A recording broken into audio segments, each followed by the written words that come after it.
Just a few moments and good. All right. Welcome everybody. Hello. Welcome back and Happy New Year. This is our very first session for the year. So just let me make sure I've got our chat working. So everybody just say hello on the chat and let us know where you're joining us from. I'm not sure whether it's going to be a really busy session because everyone's on holidays or whether it's going to be a really quiet session because everybody's on holidays. So I'm not really sure. We'll see. But I'm really looking forward to it.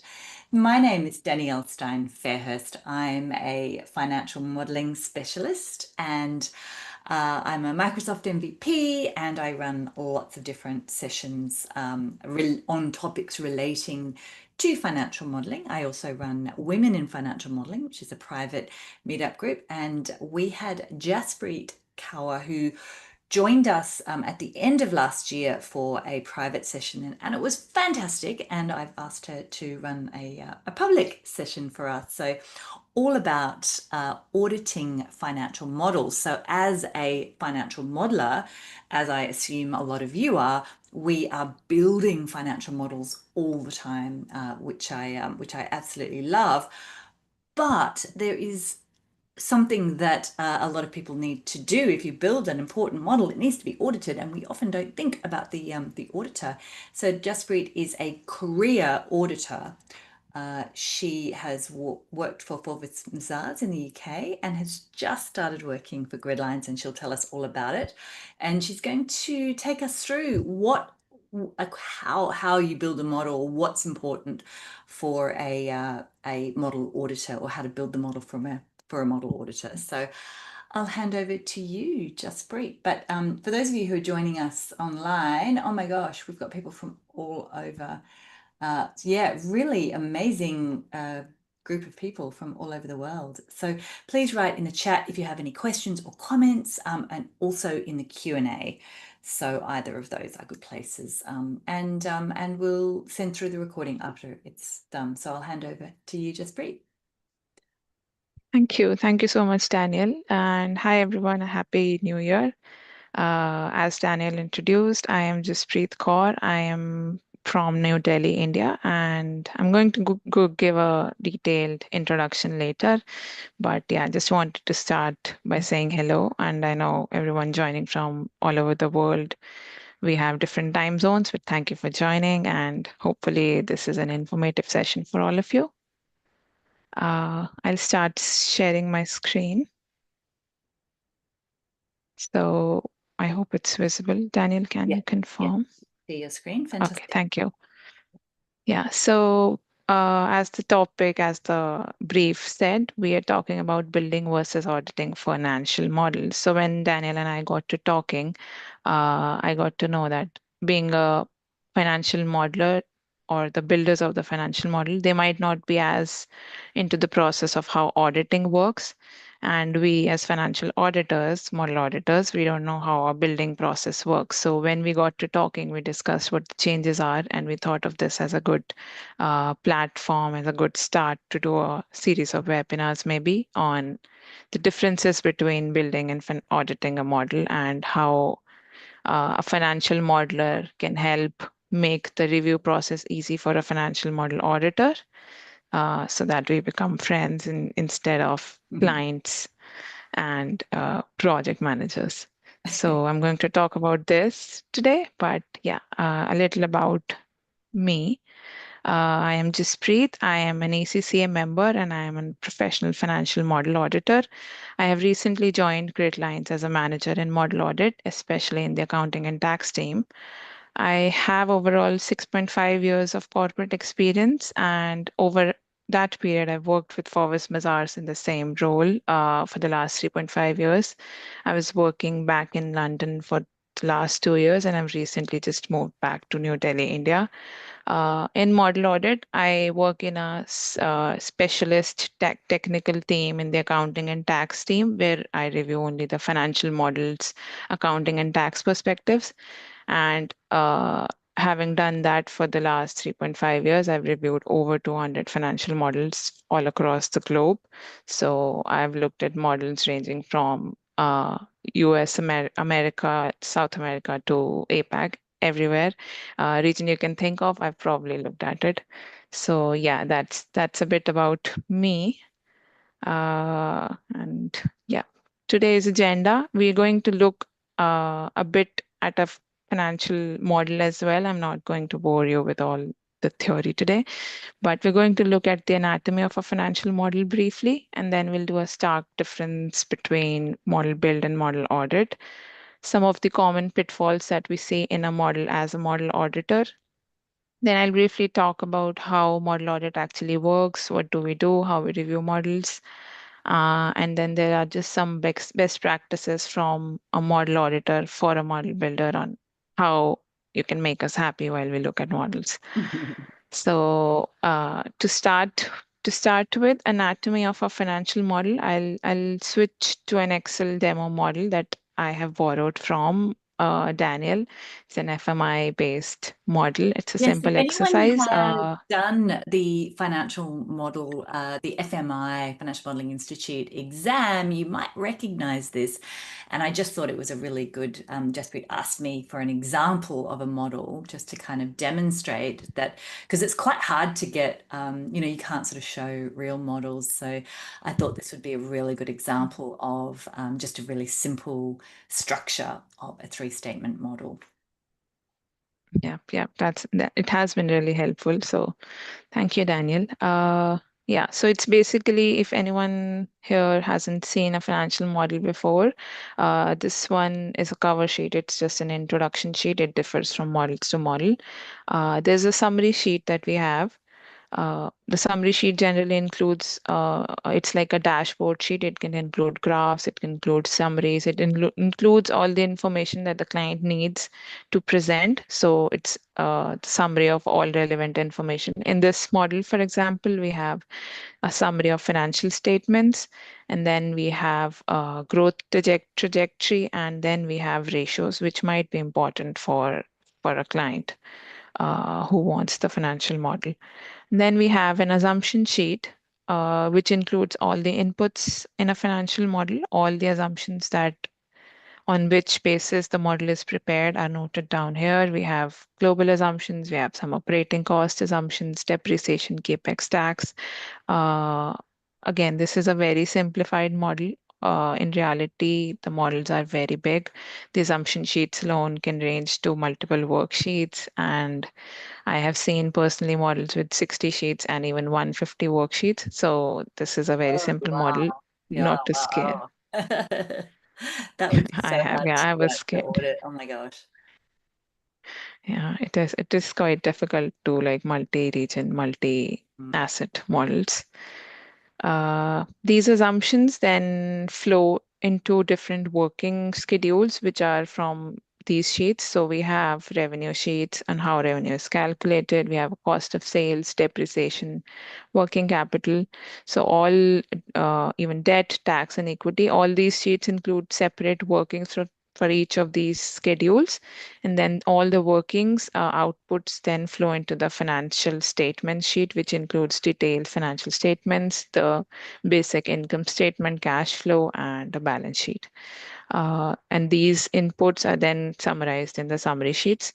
We also have a scenario sheet, which is basically sensitivities that a modeler might include.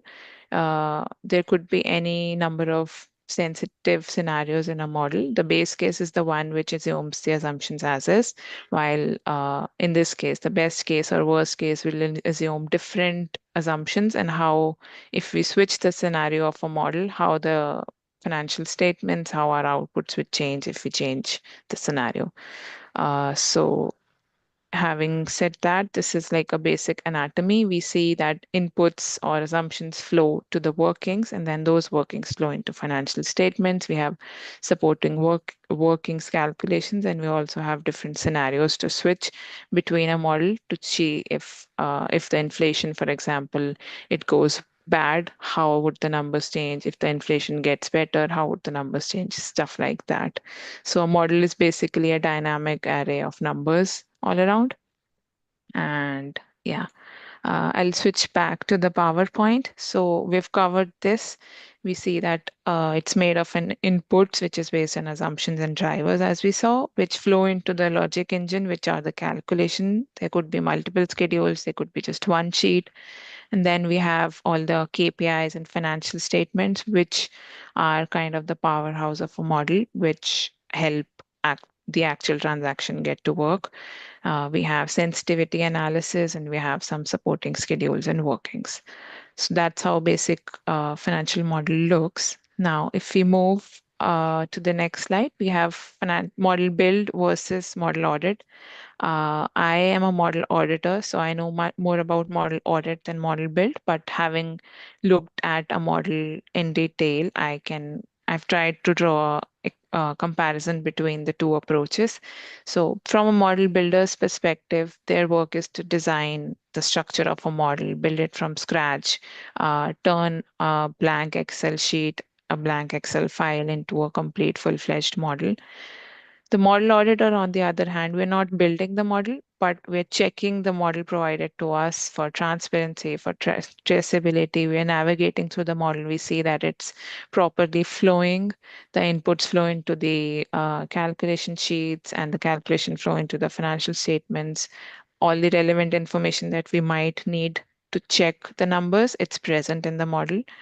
Model builder would then put formulas in the model. They'll build logic from scratch. They don't have any data to start with. They only are provided with assumptions, and then they have to build it from scratch. All the schedules we just saw, Mm. that's built by a model builder. But the model auditor, we're provided with the file and we just have to check the logic for completeness, for correctness. We test that logic against multiple types of tests to see if the numbers are arithmetically working properly. The model hygiene is fine. It looks as well as works fine. If we change one number, the model does not break down. Mm. That's basically what we do in model I audit. feel like a model builder would, or they should, whether or not they do, they should be doing a lot of this as well. So as they're building, they should be thinking about what the audit what the auditor has to do, and to make sure that it's transparent, because it's part of the job. But I think sometimes you don't always see everything, and that's where the model auditor comes in. Yeah, definitely. I think while building a model, you might get stuck in getting the outputs ready, and then you're on a deadline, and then you've looked at a model for so long, and then it might just look fine even if there are issues, because You can't see sometimes it. Yeah. you just need a third perspective. Yeah. Yeah. Yeah. So we provide that third perspective as to this is something which might be wrong, or we might just ask a question as model auditor that this is something we don't understand. Can you explain the logic behind it?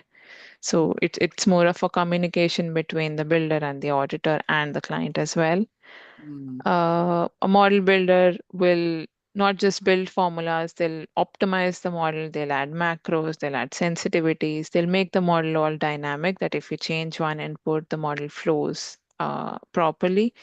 They'll add clarity, they'll not use, hopefully, very complex formulas. There are different schedules for all the workings, because while a model builder can understand what logic they've built a formula upon, uh, a third person or a layman might not understand it. So it's the model builder's responsibility to kind of optimize the model for ease of access, ease of understanding. We, as model auditors, on the other hand, we don't make any changes to the model. We only look at it from a third perspective, and we'll then assess any risks we can identify in a model. We'll identify any errors, inconsistencies, incomplete information. We'll also question the logic if we're not clear on what it is based on, how the assumptions work.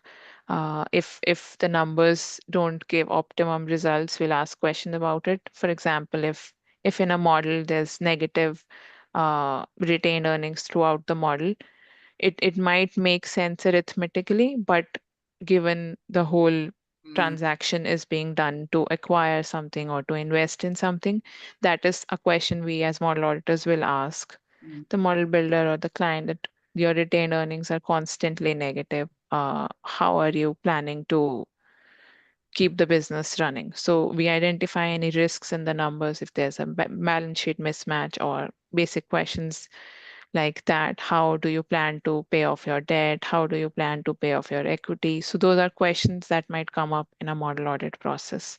Mm. Uh, Christos has just made a good comment. He says that the check that's often missing when a financial modeler builds the three statements, the P&L, cash flow, balance sheet, is yeah, make sure that each of the statements agree, which is a really good point. And it is, we often just check to make sure that the balance sheet is balancing. But what he I suggested agree. is that the change of the P&L and maybe the change on the balance sheet should be equal to the cash flow effect. So, those are important as well, rather than just going, well, the balance sheet balances must be right, because that's Yeah. not the case. Yeah, I agree. I agree. Balance sheets can be matched even if the numbers are wrong. Hmm. So I think just a balance sheet check, I agree, is not the optimum test for correctness. You don't need to say if the double entries are flowing properly or not. And it's not just that you've set it off against each other. The balance sheet would match that well as well. But yeah, I don't think I've seen many models with uh, all the financial statement checks. So that is something that is probably a helpful tip. It might be useful for model auditors. So yeah, model builders, they choose a modeling style. They decide how to build a model. Every model builder will have a different style of doing a model. No formulas, no two models built by two different people will look the same. No two formulas done by two different people will look the same. So they choose how to model it. They have their own conventions, they have their own styles, they have their own way of presenting a model. But there are some standards against which modeling can be done. So we have modeling standards like FAST, for example. So we, as model auditors, we make sure that models comply with those modeling standards, that even though there's this independence of model builders they are independent to build it however they want to, but we still ensure that it's compliant with the standards at least broadly, so that it's easier to check and it's easier to understand. Now, I think the biggest difference are the last 2 points, which is that the model builder, they've been asked to build a model based on whatever the transaction is, whatever the business narrative is. It could be a valuation to be done, it could be a sale of a company or an asset, it could be an investment in a new company, the business is expanding, or they're starting a new business altogether, or they're selling off to someone, they're buying off from someone. So the reason behind building a model could be different, and hence the output is completely different from each of those transactions. A lender might want the returns for their security, while a person buying it would want buy side model would want to know the valuation of the assets, how the debt's going to be repaid, and a person selling someone a sell side model, they would want the numbers to reflect the valuation again. So the business narrative depends, and the model will be built accordingly. The summary sheet will be different for each of that business narratives. But as model auditors, while the transaction definitely matters, but what matters more than just the summary sheet is how the model is robust or not. The model does not, again, break down. The model, if we're checking for returns, the returns are calculated correctly. It's not just that it's showing good returns because the numbers are somehow not correct. They're based on uh, I would say fictitious expectations instead of how the reality might be. So we make sure as model auditors that it's technically robust. And while a model builder focuses more on the output, the model auditor has to focus on how that output is produced, how the inputs and assumptions flow into that particular output using the working schedules that they have. So I think that is what at least in my perspective, that's what how model build and model audit differ briefly. That makes sense. Yeah. Yeah, I'll think so. We're going to look at some of the common pitfalls we see as model auditors in a model. These range from very basic errors to some hygiene issues to some logic issues.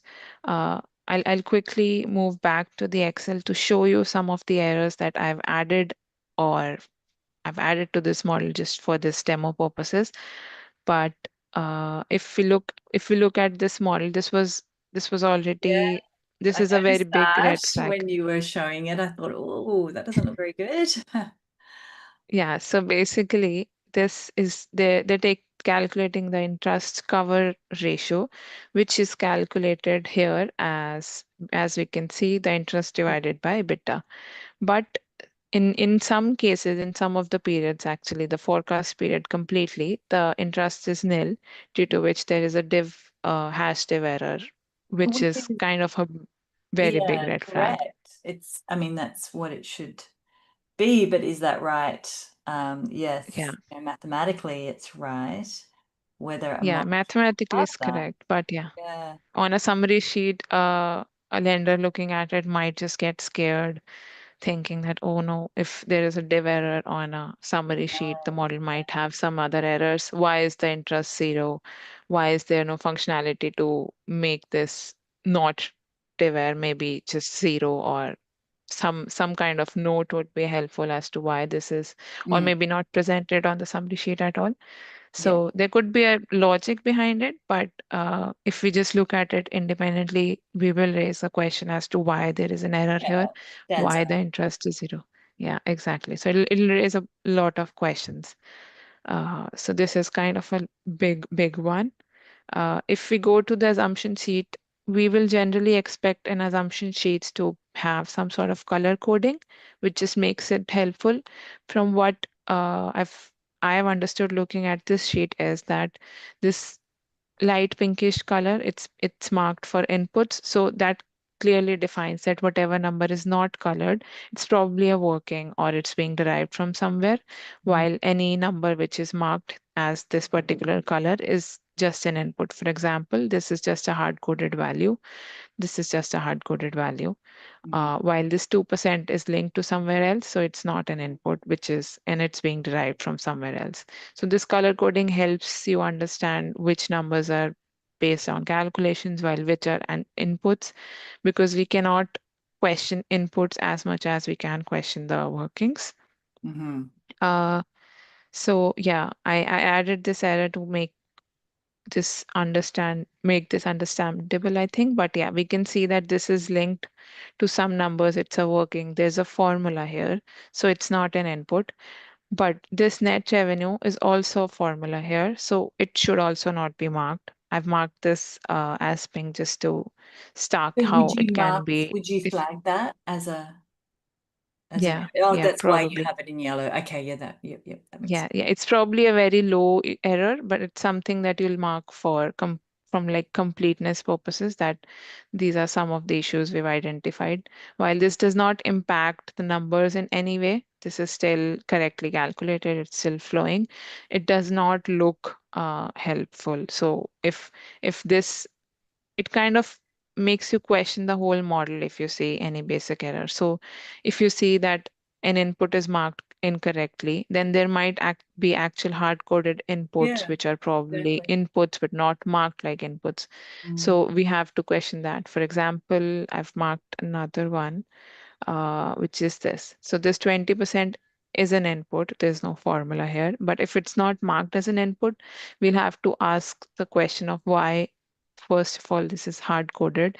And if it is hard coded, what is the assumption behind 20%? But if we know that it's an input, we'll not have to ask that question because we know that assumptions are based on, they're provided by the client. So we don't question 20% dividend payout if it's marked as an input.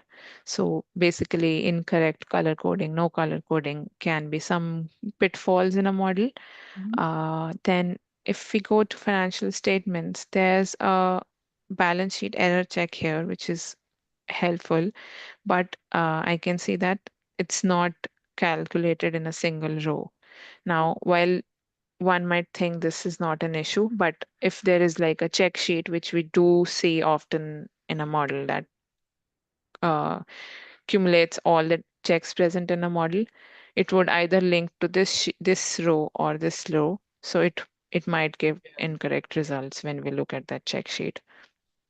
So we would expect it to be on a single row, linked properly, making the correct references, things like that. Now, if there are any model auditors out there or even model builders, they might be thinking that I'm cribbing or ranting about smaller stuff issues. These are not actual problems. But when you do the same review on a big model, these small issues can lead to issues Mm, that you might not even be able to find in a model. So while we do check for materiality while raising an issue, we still prefer to do immaterial issues because they can lead to future issues, mm, even if they don't impact at the moment. Now, I noticed when I've highlighted this yellow because this incorrect linking is something which is quite common in big models. So they'll have multiple assumptions for depreciation, for example, for multiple assets. And it could just be that they've copied one schedule on the other and it refers to the same input, which renders the whole depreciation working incorrect. So if we don't check the linking of each of these values, it will give us incorrect results. And this is not something uh, that's intentionally wrong or logically wrong. It's just that it's human error. It mm, can be there. So we can see that even for two different types of assets, the value here is the same because it is linked to the same value. It's linked to C44, while on input, we can see that new assets are 30 years instead of 25. So that is something that could result that this at the moment is definitely giving wrong results because mm, it's being depreciated over 25 years instead of 30. mm, So incorrect linking, this is an example of that. Then I think there were a few more. Yeah, there could be, yeah, so these are the last ones, I think. Then we'll go back to the PPT. So I've added an example of hard coding. So what we see in hard coded formulas is that this formula refers to two different line items, which how we would expect a model to be. Because if one line changes, the formula automatically updates. But we often see instances where a formula just includes a hard coded value. It no, could be that's that they bad. Mm, yeah. In this case, it's because the reduction is 5 throughout, so they've just mm, deducted 5 instead of linking it to a value. But if this 5 changes to 10, nobody would know that this value is incorrect because it links to 5 instead of the actual value. mm. Now, we Peter's do asking, can often, I just ask can I just interrupt you for a sec, Jaspreet? There's a yeah. question. Peter's just asking about if you were to use defined names or named ranges. What's your opinion? I know the BAS standard says that's okay to use named ranges and um, but if you see more, do you see many named ranges used? Do you find that helps or hinders cross sheet referencing? He asks. I think it does help. I've seen many name ranges in while reviewing models. The basic ones are definitely always there, like for the currency, Mm. like millions, When it's just thousands. a single They're definitely cell. there. Yeah, Yeah, but yeah. have But you we never have still seen seen. where it creates a problem where it fixes a reference when it shouldn't be? You know, there's that, of course.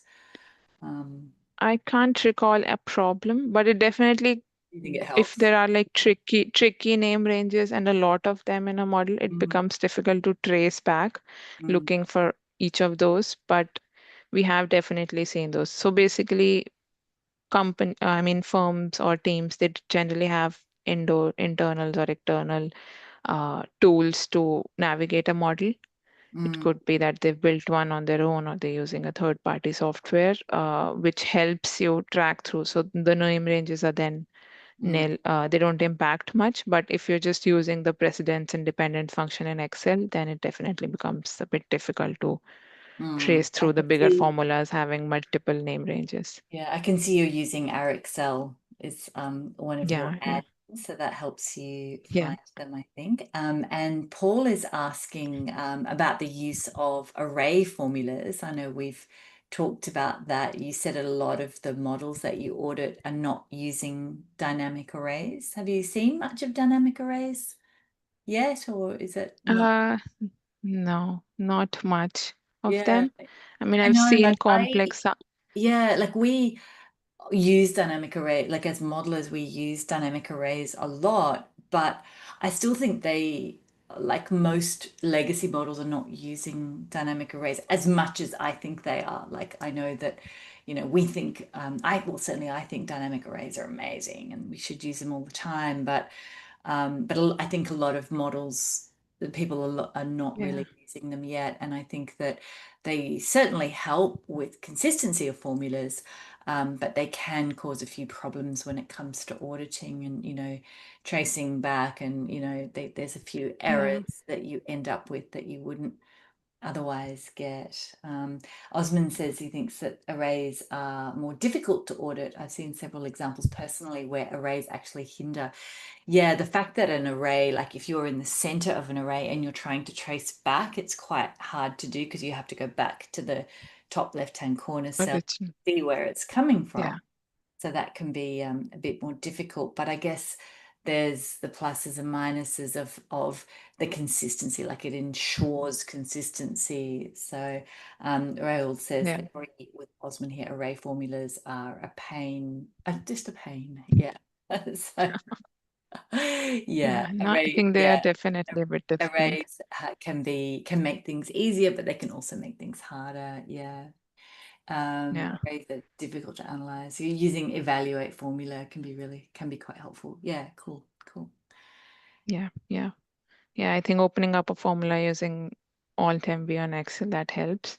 Hmm. But I don't think I've seen a lot of dynamic arrays, but there's different ways of making a model dynamic. So I think models definitely use them, but there are different ways, like the scenario sheet, there are different ways to change inputs and then copy paste the schedules for different assets. And then all of those assets will have the same workings, but different numbers from inputs.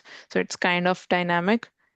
When you change an input, everything will get updated. But instead of using a single formula, which is hard to audit, we often see different schedules for each of those dynamic purposes. So yeah.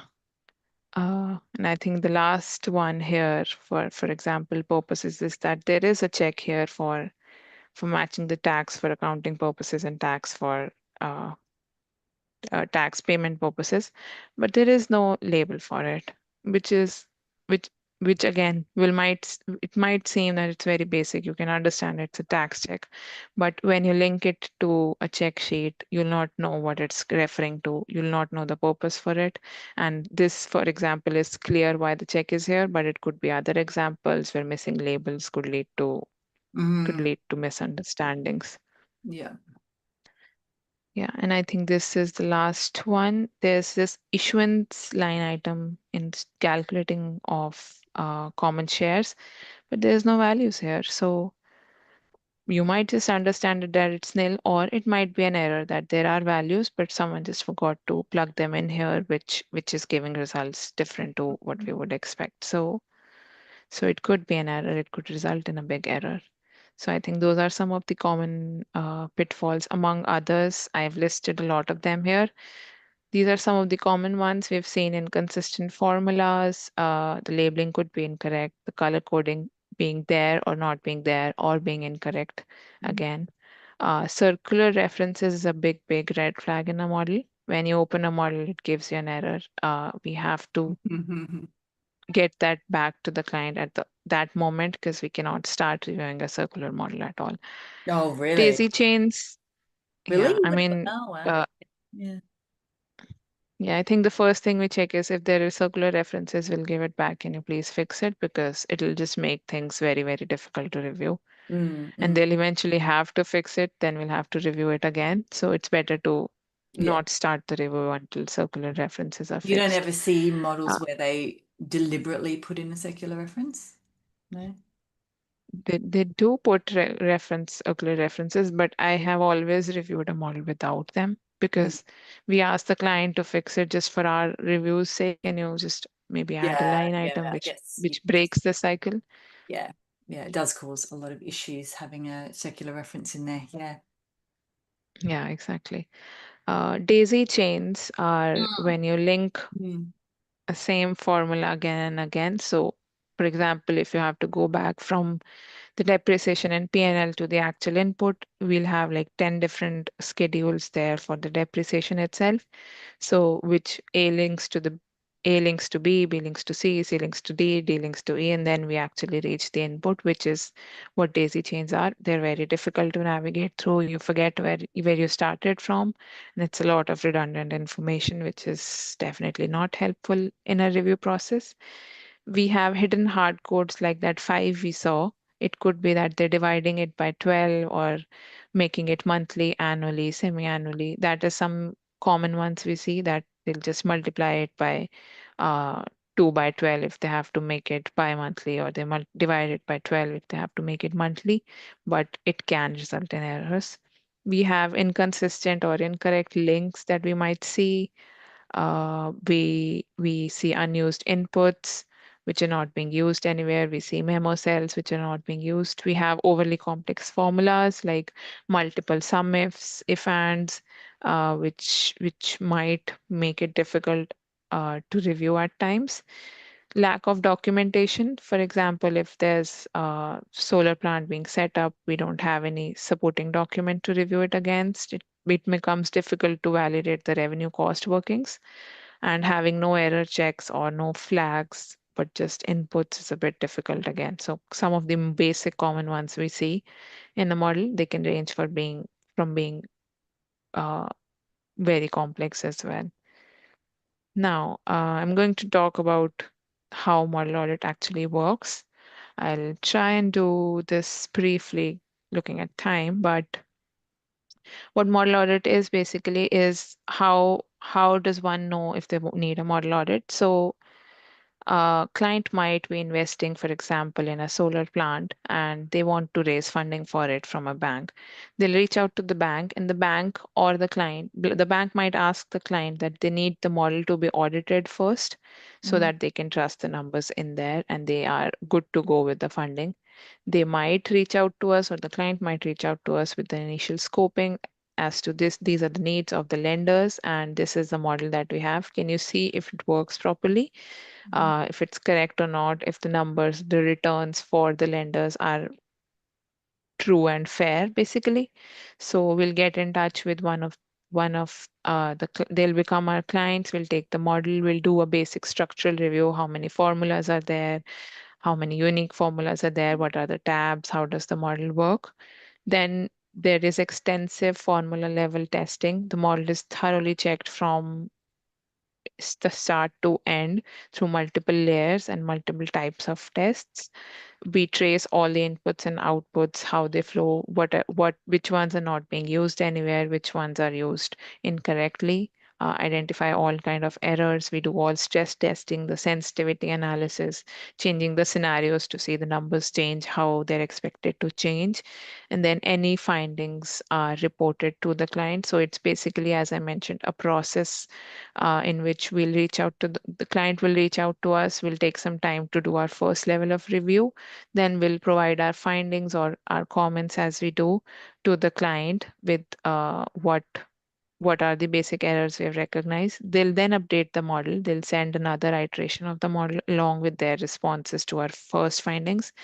We'll keep doing this process until the model is fit to our and their agreement, basically. So it's a multiple times we look at the same model. Each of the times we'll look at the changes that have been done or if a new working has been added. And it keeps on going for weeks to months, depending on the timeline of a project. And how we actually do the review is how we do the formula level testing from the start to end. So there's two basic approaches. There's top down, in which we'll check the structure of the model, how it flows, how the inputs flow into the calculation sheets, how the financial statements are then built. These could be done through tests like output review, where you just check some of the output sheets and see if they're linked properly. The summary sheet, for example, would fall under a top-down review where you check all the items listed on a summary sheet come from the correct values or workings. And then there's a bottom up review, which is testing the formulas, each of them using either cell by cell approach, where a person or multiple people, a team of people they'll just check each of the sheets, each of the formulas. They'll see if, for example, in depreciation, they'll check from it being correctly linked to input sheet as well as how it is calculated, if the numbers are correct. So they go from one cell to another to check the whole logic of the whole big model. Or there's a technique called shadow modeling, which a few teams do, in which they have a template model of their own and they'll plug in all the inputs from the client model into their model, and then they'll see if the outputs match or not. If the outputs don't match, they'll then check each of the checks which are not matching to see what is different from their expectations, and then any issues are then found out through that way. So generally, there's a mix of both of these methods because a shadow modeling process can also result in missed errors, and a cell by cell can also result in mixed errors. So it depends on the team doing it. It depends on the experience of the people working on a model, and it depends firm to firm. But these are some of the methods that are used. Then they have specialist tests like a sensitivity review, a macro review, documentation review, or accounting and tax review, which I do. These depend on the scope item. They depend on what have the lenders or the interested stakeholders have asked the client. If they're applying for a bid, for example, they would the bid requires them to get accounting and tax checks. They requires them to get the generation agreement or a documentation to be checked, to check all the sensitivities. The lenders might not want the macro reviews to check. It depends on a particular project, and the scope differs from each project. Then there's reconciliation to source documents. So if again there's a financial close involved, then the audit will include checking the term sheets from the lenders. They'll include checking any finance documents there are, any bid documents, tender documents, note purchase agreements, generation agreements, PPA agreements. So there could be different documents that are provided by the client along with the model, and they ask us to review that these are in line with each other. We use multiple error detection tools, which are done to check basic errors like hard-coded values to bigger errors like just incorrect calculations. And then the audit trail is clearly documented through our findings to multiple reports. And that's how I think we review an audit model in very brief words. Uh, yeah. Uh, Now, some best practices for a review-ready model. I've divided them in two sections, the model logic and model hygiene. The model logic ones are which can make or break a model. The model logic is the most important thing in a model. So if the logic is broken anywhere, the outputs will be incorrect. So having arithmetically correct formulas, the structures or the formulas to be logic driven, the formulas to be dynamic, like we discussed before, that if we switch from a scenario, they change properly, correctly, and the documentation of all assumptions. So if we often see for further subsequent iterations of a model that a change log has been prepared or a note has been added by the client that this is why we have assumed this. So that kind of minor documentation, it helps understanding the reasoning behind what goes in a model builder's head, why they've done something a specific way. So some explanation, some notes, some logs of why they're changing something, what they've added, what they've removed. That helps a model to be audited well. And for model hygiene purposes, this might or might not break a model, but it looks good. So if you follow model hygiene, it just looks better. So having like clear labeling, consistent formulas, avoiding any hard-coded values, any memo cells, any inputs or calculations which are not used anywhere, or redundant workings, referring to blank cells, having no calculations at all. Having transparent linking is important. The formulas should be consistent. I have seen where clients use models show formulas. If it's a monthly timeline, they have 11 months, the formula is different. Every 12 months, the actual working is happening, which is very difficult to do, to review a model for. And then having change logs and version controls help in hygiene as a little logic. So those are some of the best practices that would help us. Honestly, that would bring a smile to our face. If the model is clean and it works well, it just makes the day for a model auditor. Yeah, yeah. And We've got a few questions in here, Jaspreet. Most of the questions are technical. So, like what about the tools that you're so at Gridlines, like what tools? So people are saying they use Oak, or I know you're using Excel. So any other sort of tools that you use for auditing?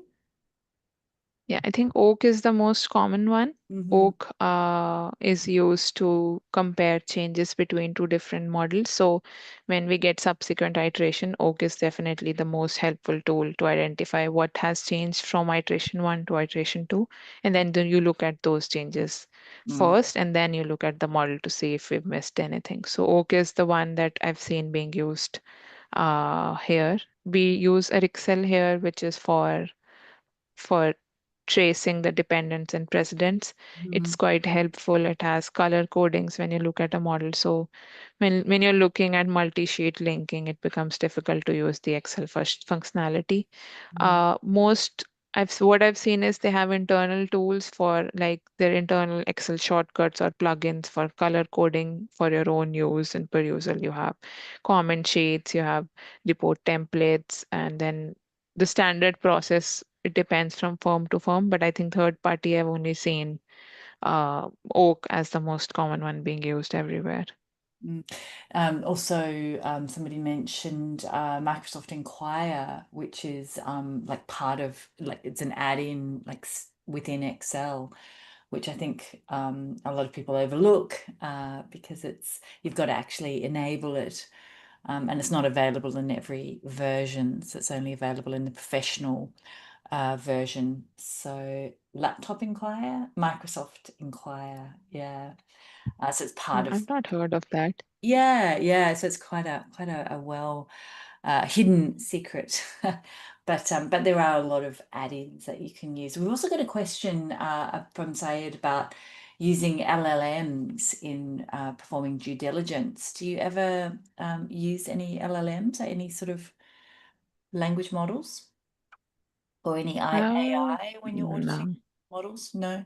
no. We have not started with, there's talks of using like AI in model audit, Yeah. but I think me personally, I keep saying that it's very subjective. So while you can teach the basic logics and Mm, hygiene issues to an AI or an LLM, it's very judgment based model audit is, mm, because there's a lot of communication, there's a lot of to and fro.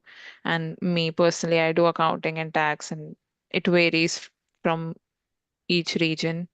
It mm, varies country to country. It varies even from last year, it will vary.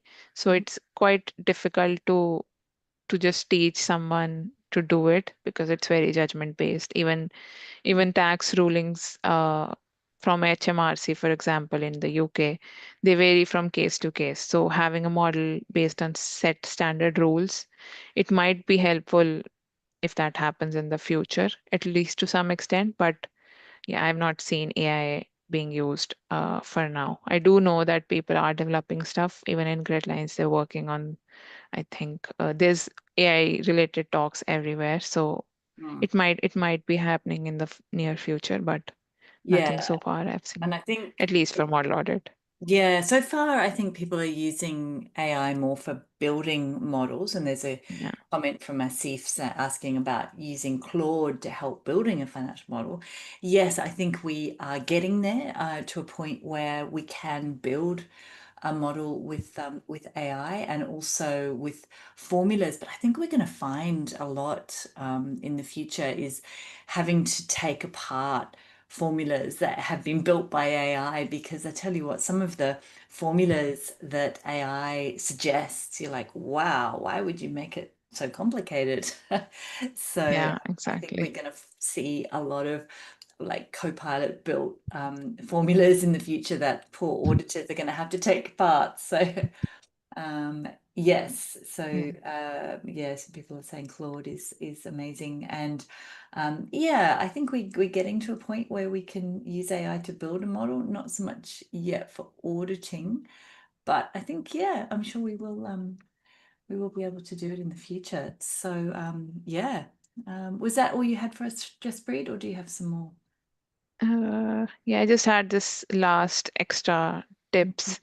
So I think we've talked about the basic ones. It's just that to make the review process even easier, having color coding conventions for the sheet layouts as well as in the models.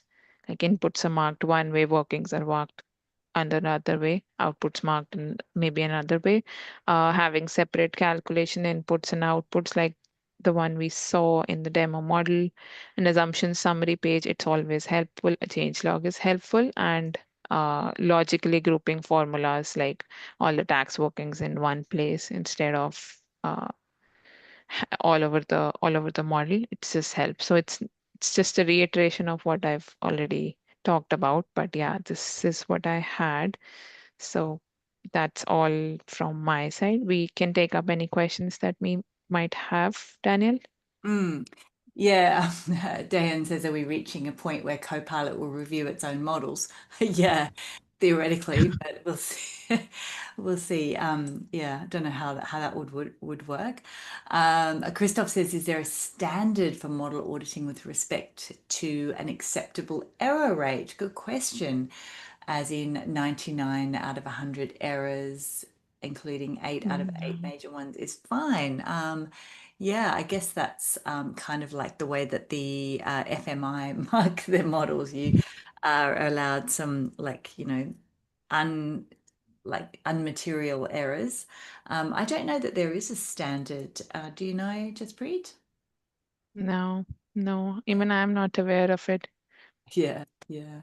Yeah, I So think it depends on model to model, so there's not like any standard that if there are this many errors are fine, but so there's not a tolerance level, I think, in terms of model audit. yeah, yeah. And I think there's more, if people use a standard such as FAST for building the model, it certainly makes it easier to audit, that's for sure. And Peter says, I hadn't realized the extent to which auditing is a different discipline from that of modeling. It is. And that's what I think was really interesting about this presentation. Mark says, I can't see inquire in my add-ins. I believe that it's only available on Professional Plus, Mark, and also on apps 365 apps for enterprise. So it's only on the sort of enterprise or professional versions of Excel. So that could be why you can't see it, Mark. So thank you so much, Jaspreet. That was fascinating, interesting. Yeah, yeah. Wow. Okay, lots of Huh. comments still going, but yeah, Payal says which certification is good on the market, FMI versus uh, FPAC. I don't know, FPAC versus CFI. Can you suggest? Yeah, there's a couple of different financial modeling certifications. I am with the FMI, so you'll probably hear me talk mostly about that. But there are other good qualifications out there as well. So thank you very much, everybody, for your fantastic questions and comments and contributions. And thank you so much, Jaspreet. I will send through, I cannot share a copy of the FMI model, but Yeah. I will certainly share the recording. And if you would like a copy of the slides, we can send that to you, or you can contact Jaspreet on LinkedIn and she will be happy to send it to you. So thank you, everybody. And we have another session coming up next week. So I will see you then. All right.